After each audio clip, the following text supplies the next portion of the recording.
Ndugu Waislamu, Ramadhani imeisha na waliofuatisha baada ya Ramadhani 6 pia zimeisha, lakini hazijaisha 6 kwa wale ambao wamechelewesha kufunga siku 6 ambazo zimo ndani ya mwezi wa Shawwal. Lakini nalo juma la 6 za mwisho tumeanza approach na karibuni tutamaliza. Sasa ikiwa Ramadhani imeisha, Mwarabu anauliza madha ba'da Ramadhan, madha ba'da Ramadhan, kuna nini baada ya Ramadhan? Je, kumalizika kwa Ramadhan ndo kumalizika kwa ibada? Je, kumalizika kwa Ramadhani ndo kumalizika kwa ucha Mungu? Je, kumalizika kwa Ramadhani ndio mapumziko ya watu wasubiri Ramadhani ya mwakani? Kila mmoja na fikra yake kuhusu Ramadhani, lakini dini nayo ina amri zake na nususi zake kuhusu wewe mwanadamu uliyefunga mwezi wa Ramadhani. Tambua kwamba Ramadhani kuisha sio mwisho wa ibada. Ramadhani kumalizika sio mwisho wa ucha Mungu, bali kuisha kwa Ramadhani ni kuendelea kwa mambo mengine baada ya Ramadhani. Bali kumalizika kwa Ramadhani sio mwisho wa ucha Mungu, bali ni kupractice ule ucha Mungu uliojifunza katika mwezi wa Ramadhani. Kumalizika kwa Ramadhani sio mwisho wa amali njema anazopaswa mwanadamu kuzitenda, bali ndio mwanzo mpya uliochongwa ukali wake katika mwezi mtukufu wa Ramadhani. Takutanabaisha wewe ambaye unaona kwamba sasa umefika wakati wako wa kupumzika, baada ya kukaa na njaa sana, baada ya kuswali sana, baada ya kutoa zaka au sadaka kwa wingi, umemaliza Ramadhani na muasi Mwenyezi Mungu kama kawaida yako, na kuwa bakhili kama kawaida yako, unapumzika na kubweteka, hutaki kuswali kama kawaida yako, kwamba hayo sio mafundisho ya mtukufu wa daraja Bwana Mtume Muhammad. Ramadhan kilikuwa chuo, ilikuwa kambi maalum ya kujifua wewe na kujiweka sawa, kuapproach akhira yako ambayo ndiyo yenye kudumu na kubaki. Wala al-akhiratu khairul laka min al-ula. Ramadhani ilikuwa mafunzo ya kuona kwamba je, baada ya Ramadhani utamuitikia Mola wako lima daak, kwa lile alilokuambia ulifanye? Ikiwa katika Ramadhani uliambiwa wakulu washrabu hatta yatabayyana lakum al-khaytu al-abyad min al-khayti al-aswad min al-fajr thumma atimmu as-siyama ila al-layl wala tubashiruhunna wa antum aakifuna fi al-masajid tilka hududullahi fala taqrabuha kadhalika yubayyinu Allahu ayatihi lin-nasi la'allahum yattaqun. Ilikuwa ruhusa, kulu washrabu, kuleni kunyweni kwa vidhibiti maalum.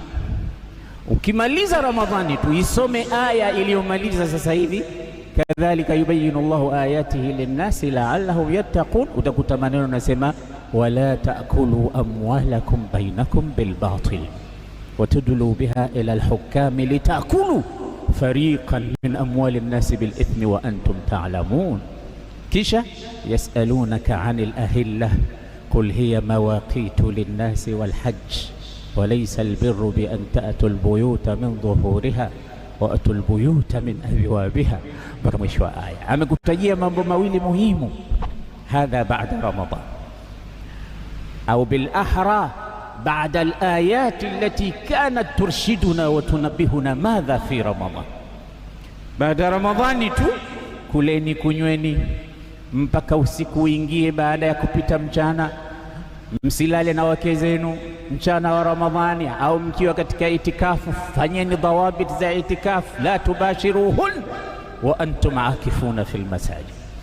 Tilka hududullah, hiyo ni mipaka ya Allah.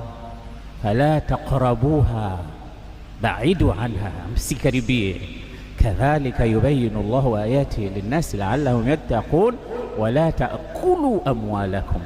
Kama ulijifunza kutokula chakula mchana wa Ramadhani na unacho na hukufungwa kamba wala ukishukiwa silaha wala hukulazimishwa, yani kwa ridha yako kwamba ya Rabb umeniambia nisile, basi sitokula. Kama vile ambavyo ulitikia mwito wa kutokula mchana wa Ramadhani, usile mali za watu kwa batili.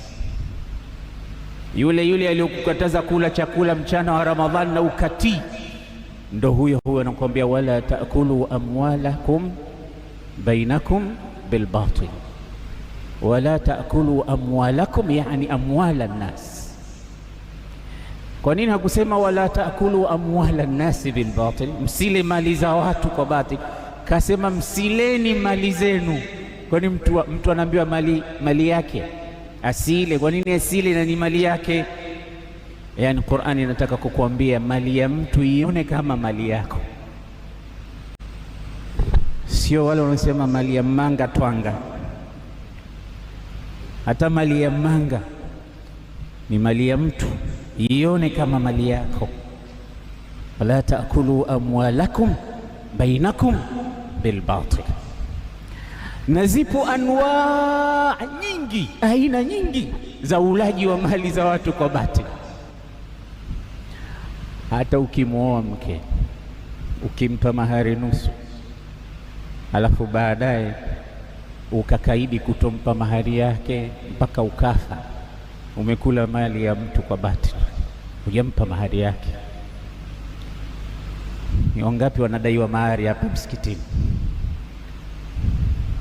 Na wengine mshakuwa vizee vikongwe, ukifika kwao mkewe anakushtakia, shekhe, mume wangu hajanipa mahari mpaka sasa, mwambie huyu anakufa na deni.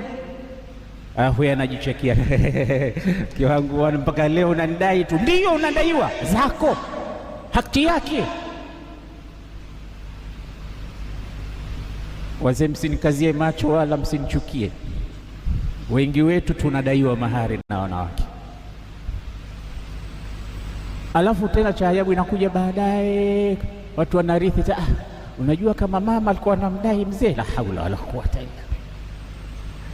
Ukiambiwa haya pige, anamdai 40,000. Sasa wewe 40,000 zilikushinda wewe kulipa?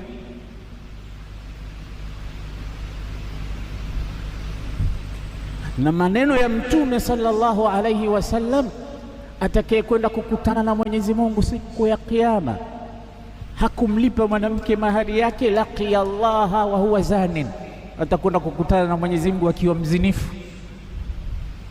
Na mwenye kudaiwa asilipe deni na alikuwa na uwezo wa kulipa kwa maksudi tu akakataa kulipa, laqiya Allaha wa huwa sariq, atakwenda kukutana na Mwenyezi Mungu akiwa mwizi.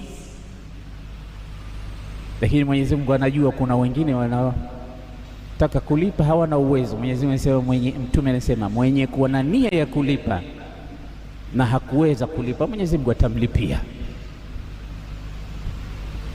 Lakini ajabu wewe ambaye mke uliyempenda ukawa umemuoa eti ukampa mahari nusu, na imekuwa hiyo ni kawaida leo, katoa nusu tu, hayo nusu nyingine ujue ndo mpaka Kiyama.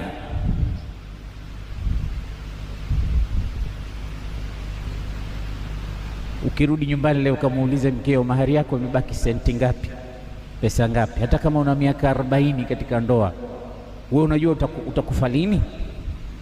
Usile mali za watu kwa batili, ukawa ndani yake kuna nia nyingine. Kama mwenzetu huna uwezo, tunakuombea Mwenyezi Mungu akupe uwezo ukalipe mahari. Na wewe unaonekana unadaiwa, manake unatizama sana, uende ukalipe mahari ya watu. Hakuna sunna ya kwamba unalipa nusu unaendelea kukaa mpaka ufe ndo uangaliwe na warithi wako eti ukalipe mahari ya watu.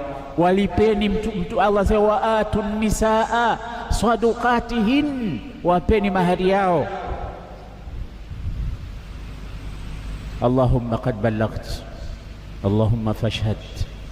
Ya Rabbi, nimefikisha. Ya Rabbi, kuwa shahidi. wengi wanadaiwa mahari na wanania ya kutolipa mpaka wanakufa.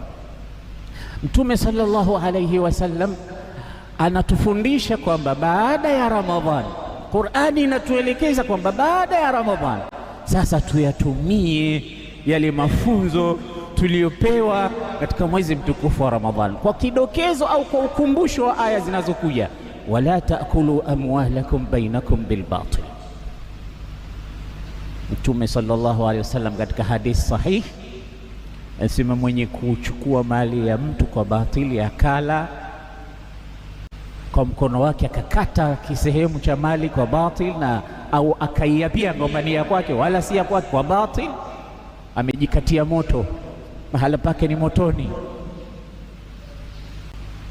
kwa sababu huququ nas. Ndio maana Mtume alikuwa karibu na kufa, asema yoyote ambaye nimemdhulumu aje, hata kama nimemwaga damu ya mtu, nimempiga mtu, ni chochote, mimi nipo hapa, aje achukue kisasi. Nimechukua shilingi yake, dinari yake, dirham yake, aje kabla haijawa dinari wala dirham, na kabla hatujafika huko. Ya Rasulullah, huku kwetu mtu anadhulumu waziwazi na anamwambia mtu nenda kokote, ili shamba nishalichukua, nenda popote utakapokwenda, hii nyumba ishakuwa yangu, hizo pesa mimi nishakurusha na hakuna chochote kitakachokuwa. Yule mtu anabakia, tutakwenda kukutana chini ya mkunazi, sawa, wewe niambie tu mkunazi wa kwanza au wa pili.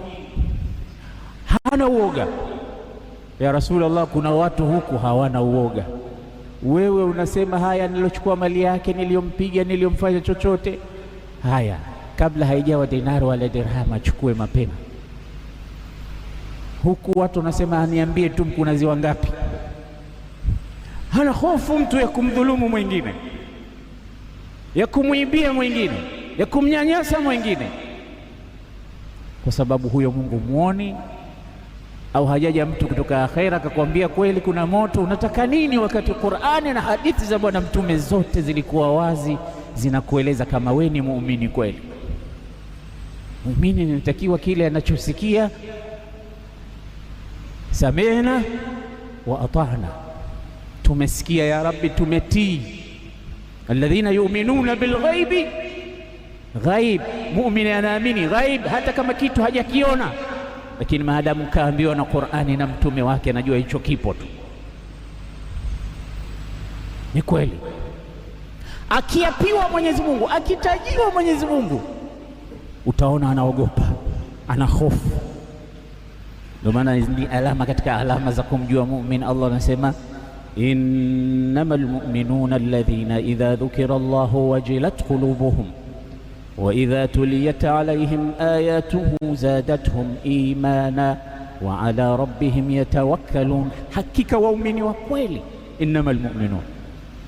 Naangalia imekuja adatu hasrin, innamal mu'minun, hakika si lingine lolote, waumini wa kweli, alladhina idha dhukira Allahu wajilat qulubuhum, ni wale ambao wakitajiwa Allah, wakiekiwa Allah katika mambo yao yote, Allah nyoyo zao zinaogopa.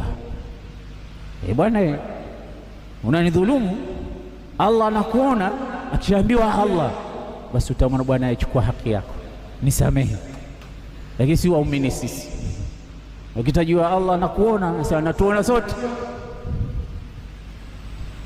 Wajilat qulubuhum ay khafat qulubuhum wa idha tuliyat alayhim ayatuhu, na wanaposomewa aya za Allah, akikumbushwa mtu wa Allah, Bwana ulichofanya, Allah anasema wala taakulu amwalakum bainakum bilbatil. Wewe mwenyewe unakula haramu, wewe mwenyewe hivi anaweka kinga, wewe mwenyewe aya za Mungu anazipiga ukuta. Kiwa kitajiwa aya wa idha tuliyat alaihim ayatuhu zadatuhum imana, imani zao uzidi, wa ala rabbihim yatawakkalun, na wanamtegemea Allah subhanahu wa ta'ala. Akiapiwa Allah anaridhika, Bwana mimi sijafanya, sikuwepo, sijachukua hapa. Si ndio tunaofanya hivyo? So wallahi billahi tallahi, basi sio waumini sisi.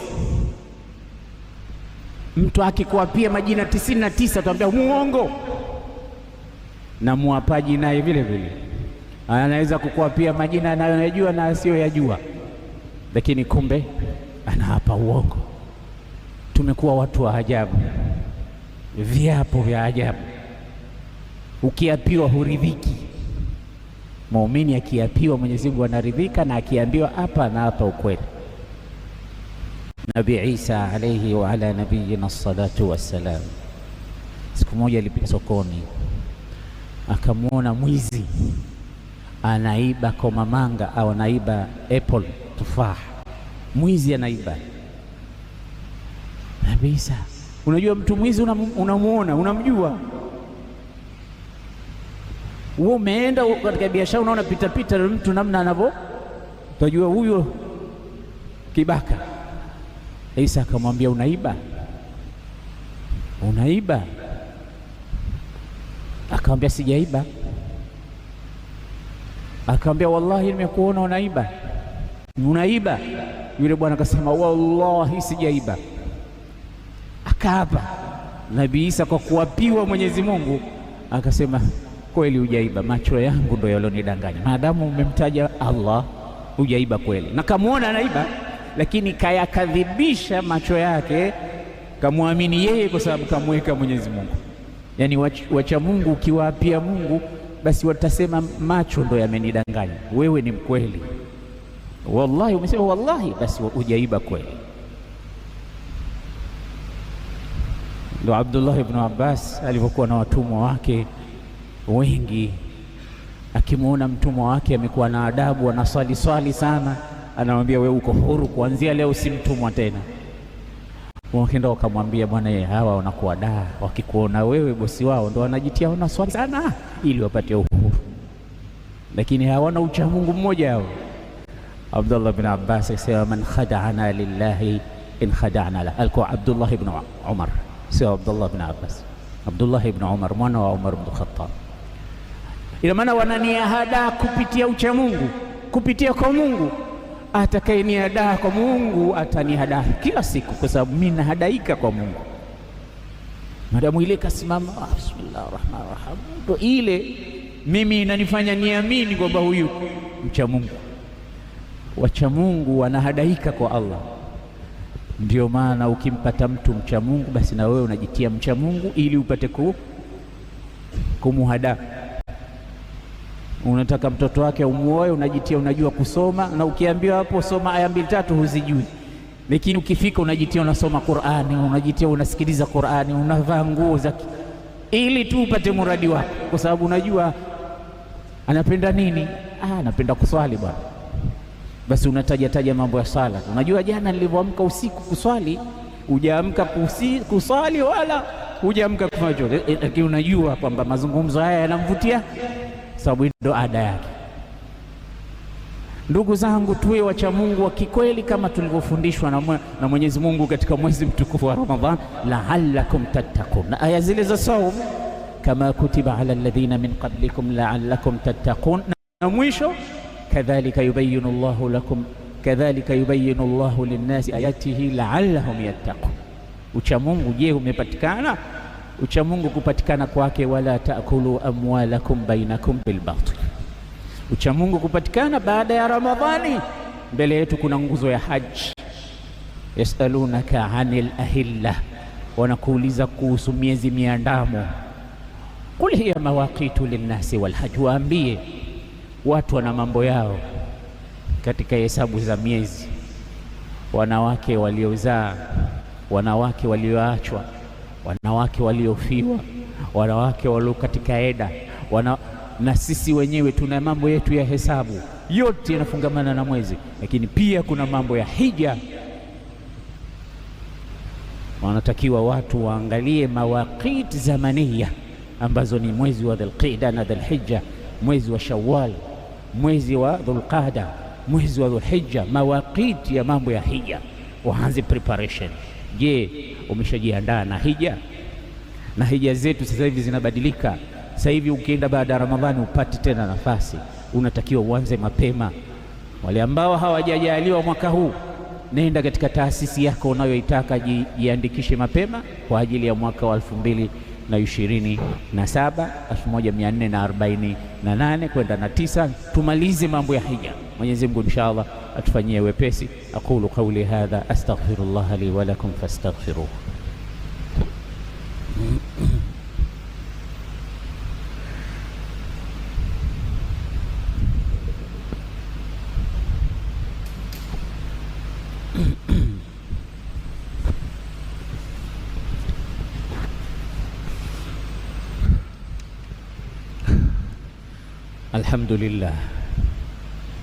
الحمد لله حمدا كثيرا كما أمر، وأشهد أن لا إله إلا الله وحده لا شريك له إرغاما لمن جحد به وكفر، وأشهد أن سيدنا محمدا عبد الله ورسوله سيد الخلائق والبشر. عباد الله، اتقوا الله تعالى من سماع اللغو وفضول الخبر، وانتهوا عما نهاكم عنه وزجر، واعلموا أن الله أمركم بأمر بدأ فيه بنفسه وثنى بملائكته المسبحة بقدسه، وثلث بكم أيها المؤمنون من برية جنه وإنسه، فقال تعالى مخبرا وآمرا: إن الله وملائكته يصلون على النبي يا أيها الذين آمنوا صلوا عليه وسلموا تسليما. اللهم صل وسلم على نبي الرحمة وشفيع الأمة عدد ما أحط به علمك وأحصاه كتابك وضمه، وعلى آله ومن نصره في كل مهمة، خصوصا منهم أبي بكر الصديق وعمر الفاروق وعثمان ذي النورين وعلي الحيدر، ورضي الله تعالى عن صحابة رسول الله أجمعين. اللهم أعز الإسلام والمسلمين وأذل الشرك والمشركين، وانصر جيوش المسلمين، ودمر أعداءك أعداء الدين. اللهم شتت شملهم، اللهم مزق جمعهم، اللهم دمر ديارهم، اللهم انصر إخواننا المسلمين في كل مكان. اللهم اصلح ولاة المسلمين، خصوصا منهم رئيس زنجبار دكتور حسين علي مويني. اللهم خذ بيده إلى ما فيه الخير والصواب والصلاح، وهيئ له بطانة صالحة تأمره بالمعروف وتنهاه عن المنكر. اللهم ارفع مقتك وغضبك عنا، واجعل بلدتنا هذه زنجبار آمنة مطمئنة وسائر بلاد الإسلام والمسلمين. اكتب اللهم سترك وسلامك على عبيدك الحجاج والغزاة والمسافرين والمعتمرين من برك وبحرك من أمة محمد صلى الله عليه وسلم أجمعين. اللهم ارفع مقتك وغضبك عنا، اللهم ارفع مقتك وغضبك عنا، اللهم ارفع مقتك وغضبك عنا. ربنا آتنا في الدنيا حسنة وفي الآخرة حسنة وقنا عذاب النار، واغفر للمؤمنين والمؤمنات والمسلمين والمسلمات الأحياء منهم والميتين برحمتك يا أرحم الراحمين. عباد الله، إن الله يأمر بالعدل والإحسان وإيتاء ذي القربى وينهى عن الفحشاء والمنكر والبغي يعظكم لعلكم تذكرون. اذكروا الله يذكركم واشكروه على نعمه يزدكم، ولذكر الله تعالى أكبر، والله يعلم ما تصنعون.